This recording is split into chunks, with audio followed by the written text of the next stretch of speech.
Technology में एक next topic है नैतिक मुद्दे या फिर एथिकल इशू। विभिन्न सजीवों का मानव द्वारा अपने उपयोग के लिए रूपांतरण अन्य जीवों के असुरक्षात्मक हो सकता है। मतलब जीवन में मानव जो है अपने जीने के लिए बहुत सारी चीज़ों का यूज़ कर रहे हैं, ठीक है, लेकिन जो उपयोग वो कर रहा है उसका मॉडिफिकेशन करता है तो दूसरों को क्या हो सकता है, नुकसान हो सकता है।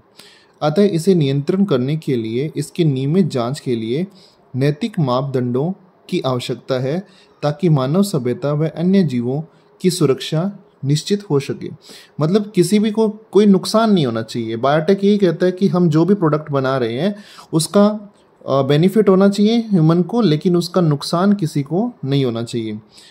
इन नैतिक मापदंडों यानी ये जो हमारे एथिकल इश्यूज है इनके अंदर देखें तो नैतिक मापदंडों का जैव वैज्ञानिक महत्व है।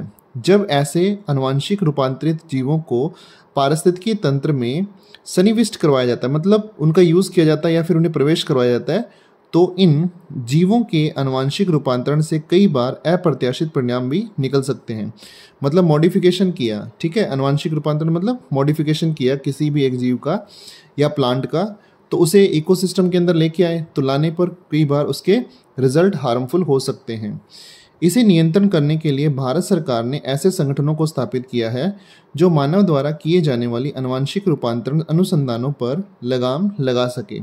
तो इसका मतलब ये हुआ भारत सरकार कोशिश कर रही है कि किसी भी मानव को कोई नुकसान नहीं होना चाहिए, इसके लिए आनुवंशिक रूपांतरण जो संसाधन है उन पर थोड़ा लगाम लगा सके।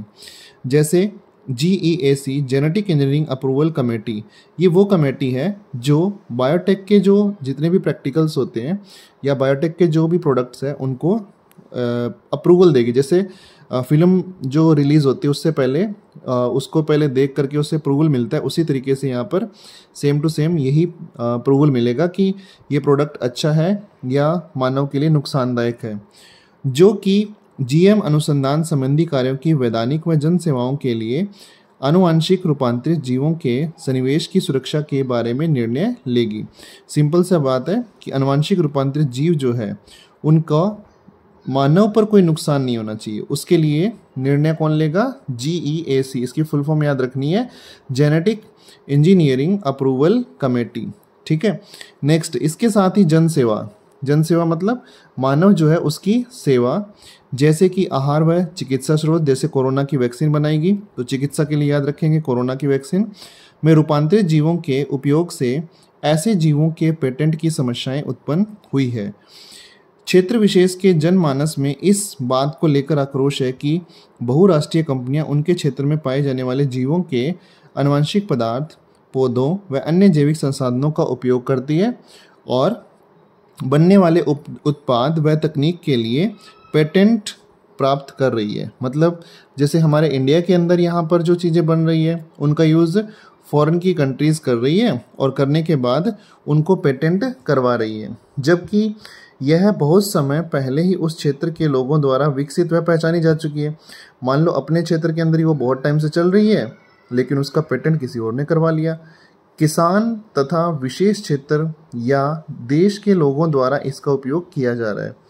ऐसे देखो, धान चावल की एक बहुत महत्वपूर्ण मतलब अपन फसल मांग सकते हैं इंडिया के अंदर, जिसके बारे में हजारों वर्ष पूर्व एशिया के कृषि के इतिहास में वर्णन मिलता है। तो एशिया की बात कर रहा हूँ मैं, एशिया के अंदर इसका वर्णन मिलता है।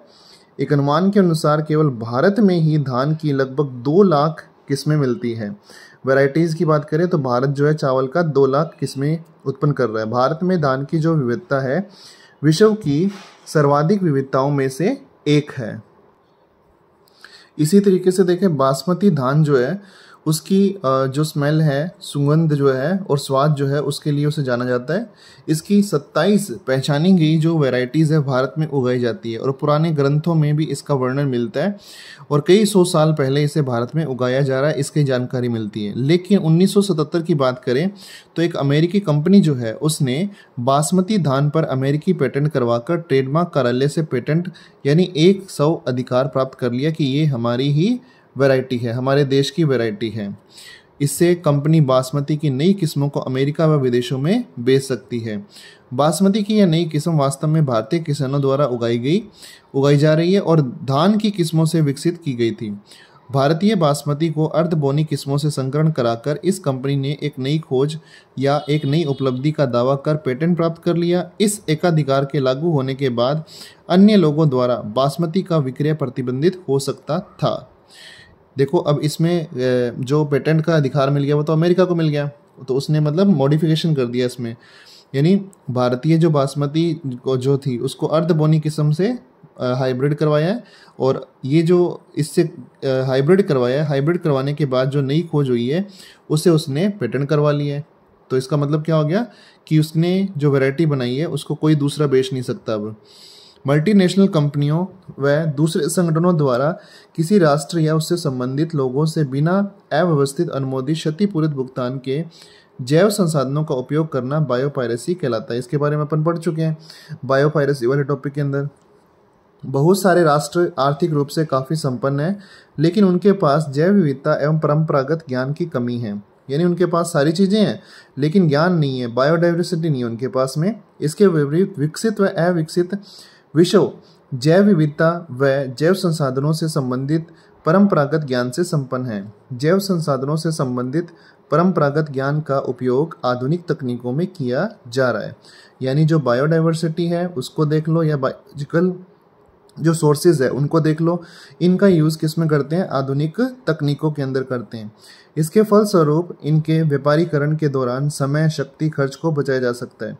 मतलब कमर्शियल दौर जो है उसके अंदर टाइम और पावर और जो मनी है उसको बचाया जा सकता है।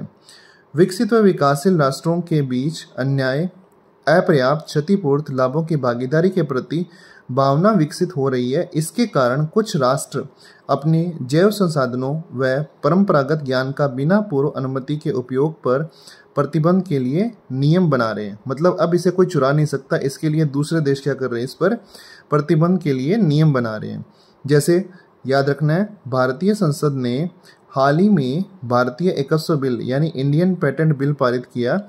उसमें दूसरा संशोधन किया है जो ऐसे मुद्दों को ध्यानार्थ लेगा जिसके अंतर्गत पेटेंट नियम संबंधी आपातकालिक प्रावधान तथा अनुसंधान एवं विकासीय प्रयास शामिल होंगे। यानी इन्हें अब बिना परमिशन के कहीं ले जाया नहीं जा सकेगा। तो यहाँ इंडिया के जो बायोलॉजिकल रिसोर्सेज और बायोडाइवर्सिटी है उनका यूज़ सिर्फ इंडिया के अंदर ही होगा। Thank you.